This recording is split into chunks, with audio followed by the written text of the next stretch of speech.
It's not on the front burner right now for the league. I think we want to see where our new media deals come out, but then we'll turn back to expansion at some point.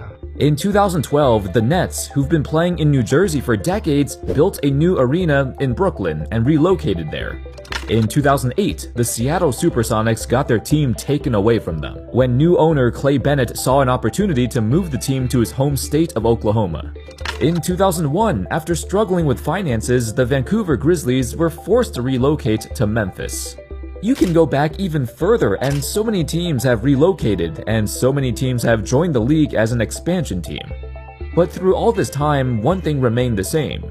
The Seattle Supersonics have the most ardent fan base, all of whom were rightfully pissed off at how they lost their team in the most nefarious way. The Seattle Supersonics select Russell Westbrook from UCLA. Expansion, expansion, expansion. In recent years, that word has come up so many times, with Adam Silver even suggesting that Seattle and maybe even Las Vegas would be the first two cities to get a new team.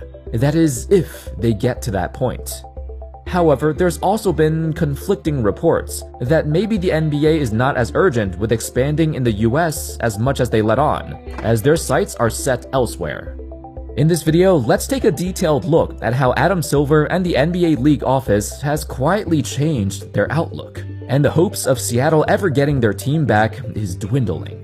What caused this and what changed? To have the guy who stole the Sonics from Seattle and moved them to Oklahoma City, I feel really sorry for Sacramento Kings fans right now.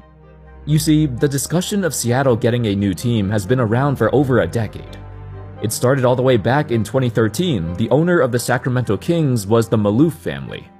At the time, it was speculated they were struggling with finances and no longer had the ambition to oversee an NBA team. As a result, they started negotiations to sell the franchise to a Seattle-based ownership group, led by Steve Ballmer, the Nordstrom owners, and hedge fund manager Chris Hansen. This new ownership group was expected to relocate the Kings to Seattle and recapture the Supersonics moniker. Except, even though the Maloof family approved the sale, the NBA Board of Governors did not. Eventually, the Kings would be sold to another group led by Vivek Ranadive, who committed to keeping the Kings in Sacramento.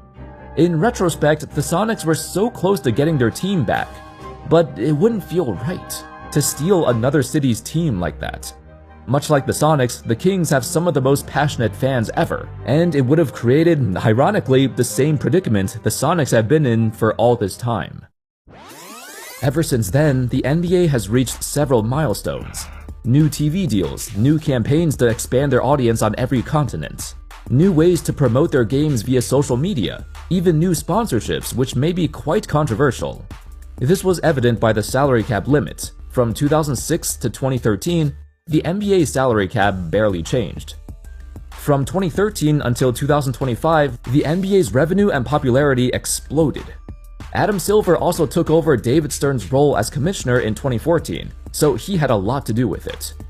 But with the skyrocketing revenue came the looming question we've all wondered for so long. Is it finally time for new expansion teams to join the NBA? In the past years, Adam Silver has been quite vague and skeptical of adding new teams to the league. It was a topic he tried to carefully tread around. However, ever since the COVID pandemic, he became more optimistic. Thus, the talks of expansion resurfaced. In December 2020, Silver made this statement. "I've always said that it's sort of the manifest destiny of the league that you expand at some point. One of our focuses as the league office is always on how do you create